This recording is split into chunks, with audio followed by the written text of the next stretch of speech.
Hello everyone! Greetings from Puerto Vallarta. We are staying at Sheraton Buganvilias. So for today's video, we are going to have a complete walkthrough. I'm going to show you the common areas, the room where we're staying, and also some activities. There are so much things to cover. So come on, join us. What I like in this hotel is the location. It's just 6 to 10 minute drive from the airport and about 15-minute walk to the famous Malecon Boardwalk. It's very close to the center of Puerto Vallarta. The security of this hotel is very strict, so every time you get into the hotel, you have to show your wristband. Otherwise, you cannot get in. Unlike in the other hotels that you can just go around or get in freely, here, no. It's probably because it's all inclusive. This is the entrance of the hotel. This is where they will drop you off and pick you up if you are taking taxi or Uber. Actually, this hotel is so massive and there are plenty of rooms, amenities. There are so much activities to do here. This is the main entrance and the lobby. This one is the concierge. That is where you will book your dinner. Early in the morning, you have to book your dinner because otherwise you will not get a spot. So there are many restaurants here. And if you will not book your dinner, anyway, they have the buffet over there and it's open. And this is the registration area. This is a big resort, however, it's kind of weird because this is the only sitting area at the lobby.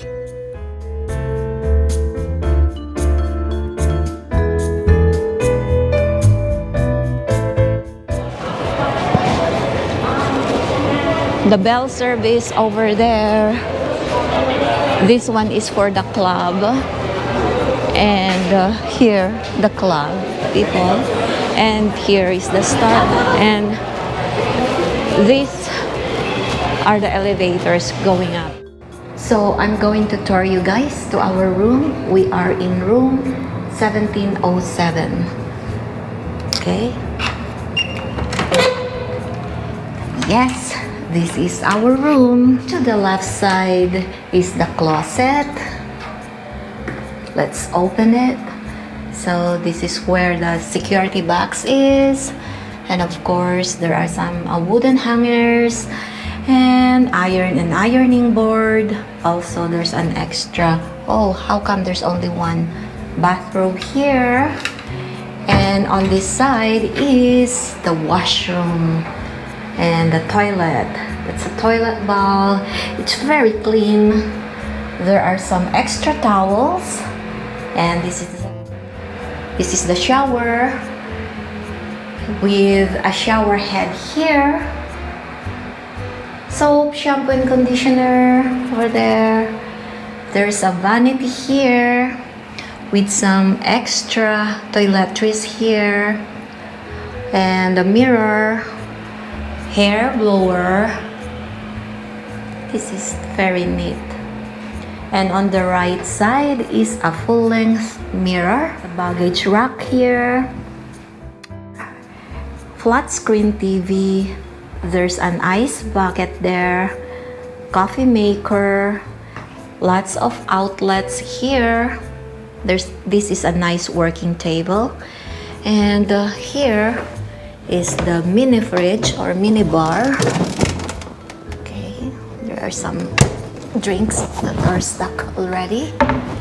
And this is our bed, a king-size bed with 2 end tables and lampshade on each side. I like it. Each side has a power outlet, a telephone here, and a seating area here. Say hi. Hi. Yeah. Hola. Hola. Kumusta, amigo? Kamusta, amigos and mi amigas? Yeah, and of course, this is my favorite part, as usual, Wow, what a nice view from our room. That's the Banderas Bay. Very nice, and they have swimming pool here with some coconut trees. How many swimming pool? I think two swimming pools, and there's a bar over there. I'm going to show it to you guys later. Okay, it's so nice in here, beautiful view, and that's the Sierra Madre mountain.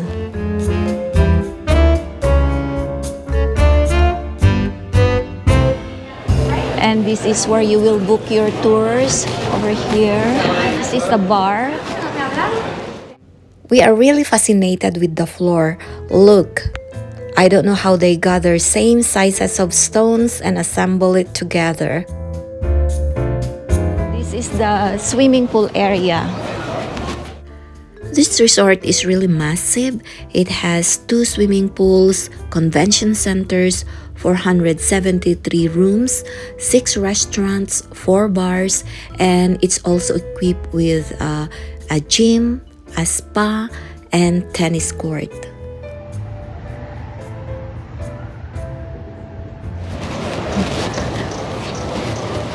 And yeah, some people are already putting their towels. This is the Gaviotas restaurant. It's very nice one. Pure Mexican restaurant here. Over there. It's still closed, I believe. Oh no, it's open. It's open actually. There. Okay. Let's go to the other side. By the way, you have a choice here. You can book for all-inclusive or just the regular one. Yeah, so there's a swimming pool here with a bar. Oh, if you book for an all-inclusive, you can have unlimited drinks over there while you're swimming.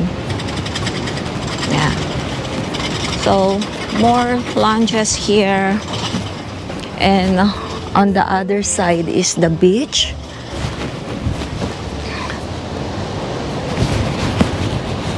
That's really nice. Nipa hut here. So during the daytime, you can relax here. The waves are so strong, so just be careful. So that's the bar. It's still early in the morning, so nobody's in here yet. Not much people yet. Otherwise, during the peak hours, this place is so busy.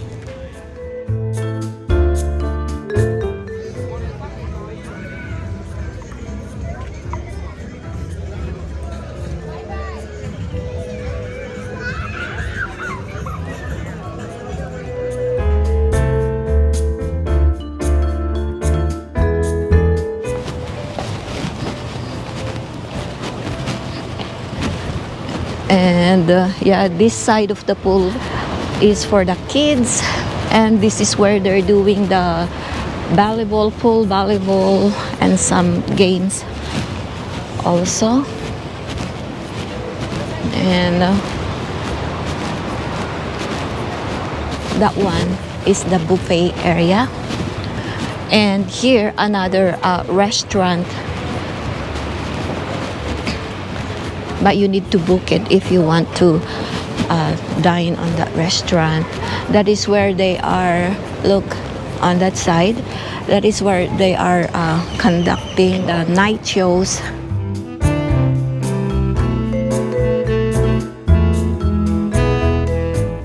And in this spot, you can also enjoy the amazing view of Puerto Vallarta during nighttime.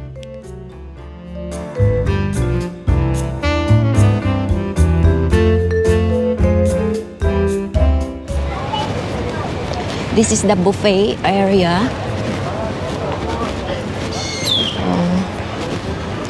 Oh, this is my first time to see this in here. There are some vendors. I thought vendors are not allowed. They are only on the other side, right? Yeah. This one is part of that restaurant over there. The Al fresco So this is the kitchen of al fresco.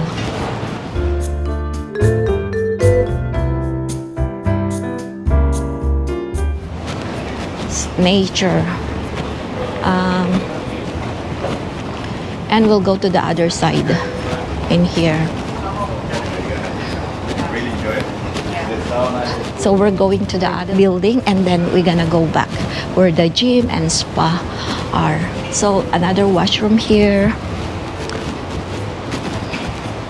So it's very relaxing to walk here.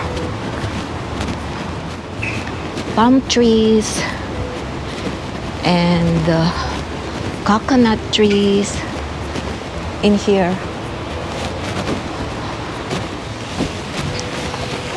It's nice. Nice swimming pool.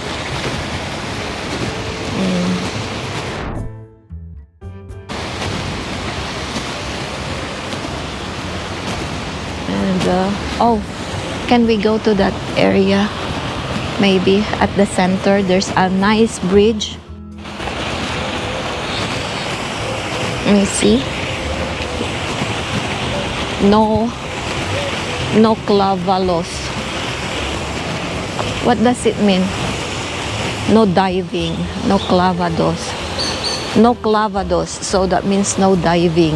Oh, this is a very nice area for your Instagram. The bridge.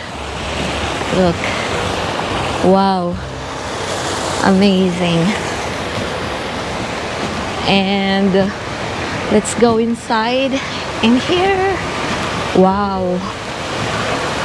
Wow, there's a jacuzzi here. Look. Very nice jacuzzi. We never tried this area. Maybe later.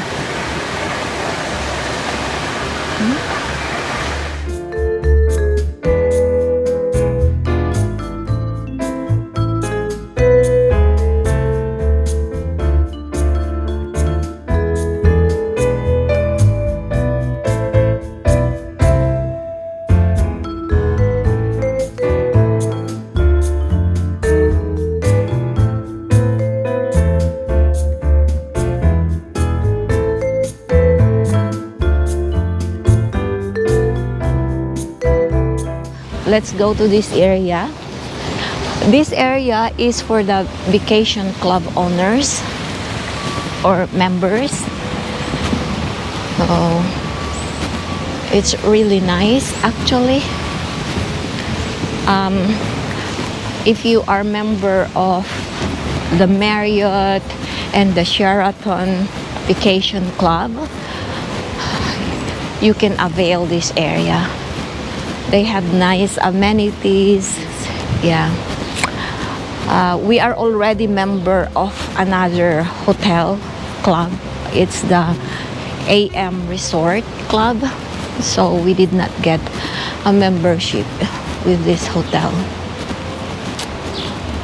And but we still want to try other hotels, so that's why we're here. Yeah, so these are the elevators to this building. And here, this one is the lobby.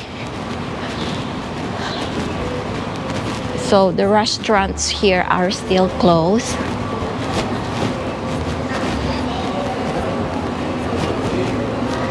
There. The lobby is very spacious. Lots of seating areas.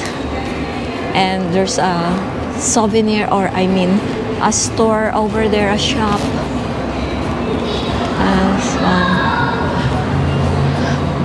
And right straight, that is what I'm telling you.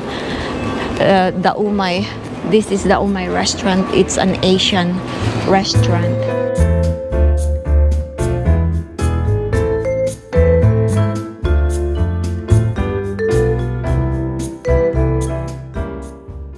And the 990, that one is another restaurant though. And look at these decorations. I just want to show you the decorations here. Look. Very nice decorations.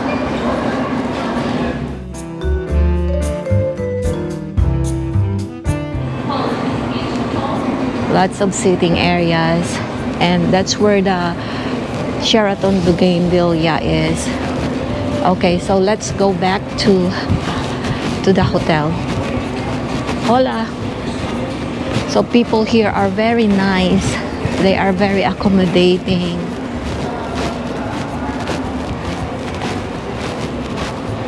So let's go back. Look at that decoration. Wow. Oh, look at this one. Very nice palm tree here. Actually, there's lots. Different kinds of palm trees. Okay, so let's enter to this area. So this is still part of the Sheraton Buganvilias. It's the basement actually. And to the right side is the gym. Look at the gym. And it's open for 24 hours. It's so massive. Beside the gym is the newly built spa of this resort. So it's very new, beautifully decorated, and I think there's also a plunge pool and steam room in this spa, but I cannot show it to you guys because we never tried. And in front of the spa is the Lachenda, the store of the resort where you can buy snacks, wine, clothes, souvenirs, and etc. A jewelry store. This is the tech center. And here I think you will book your wedding, parties over here. And look at that. Beautiful ceiling lights. So this is part of the Lachenda. See, this is where you will book your wedding. I really like that. Look, that one. The ceiling. Okay. And we are going back to the lobby area. So this is the lobby area. I already showed it to you guys a while ago. So the Starbucks is here. If you want to dine in, there's few tables here, couple tables. So that's the one going to the Gaviotas a while ago, which is the restaurant that I showed you. And on this side are the convention centers. This side, they have massive halls. See?